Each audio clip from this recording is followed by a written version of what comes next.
हुकूमत तरमीम मंजूर कराने में कामयाब हो गई। मौलाना फजलुर रहमान को कैसे राज़ी कर लिया? क्योंकि मौलाना फजलुर रहमान ने कहा था कि ये जाली असम्बली है और इसके क्रेडिट पे आइन में तरमीम नहीं आनी चाहिए, फिर भी उन्होंने तरमीम के हक़ में वोट दे दिए।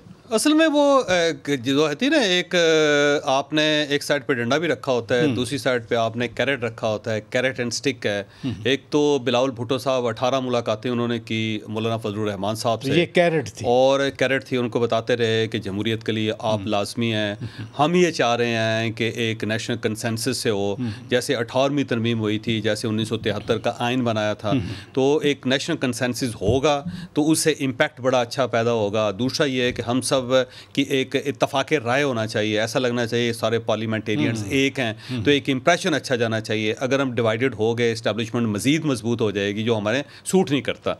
ये थी कैरेट। और दूसरी साइड पर स्टिक ये थी कि मौलाना फजलुर रहमान साहब के लोग उनकी रीच से गायब हो गए। पता चला एक सेनेटर गायब हो गए, वो उन्होंने कहा और उनके बच्चे जो हैं मौलाना के पास आ गए कि हमारे वाले साहब कहाँ हैं। अब मौलाना को नहीं पता, किसी को नहीं पता। गवर्नमेंट से पूछा गया, बिलावल भुट्टो साहब के सामने रखा गया, प्राइम मिनिस्टर के सामने रखा गया, प्राइम मिनिस्टर को भी नहीं पता कि सेनेटर कहाँ चला गया।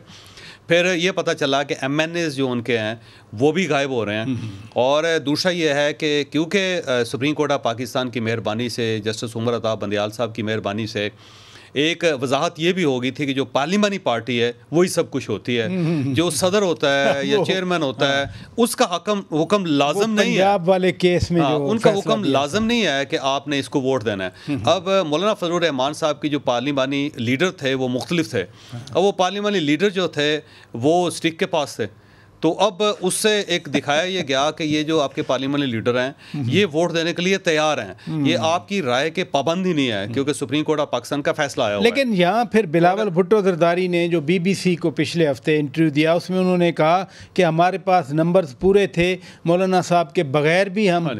एक तो मौलाना फिर ये स्टिक फिर क्यों यूज सर, उन्होंने कहा है कि मौलाना के बगैर, ये नहीं कि मौलाना की पार्टी के बगैर। अच्छा, क्योंकि पार्टी और मौलाना उन्होंने अलग कर दिए थे। और पार्लिमानी लीडर उनके जो थे, आपको पता है कि जब ये सारी डील हुई तो सबसे पहली तब्दीली क्या आई? पहली तब्दीली ये आई कि स्पीकर साहब ने एक लेटर जारी किया और उसमें उन्होंने मौलाना फजलुर रहमान साहब को पार्लिमानी लीडर बनाया। जी, अपनी पार्टी का। और ये तरमीम से पहले की बात है। जी। उसकी बुनियादी वजह ये एक रात पहले कि जो पार्लिमानी लीडर थे वो पता चला वो तो गवर्नमेंट के पास हैं, तो उससे फिर मौलाना को ये इंप्रेशन दिया गया कि अगर आप राजी नहीं होंगे तो इन्होंने तो करवाना ही करवाना है।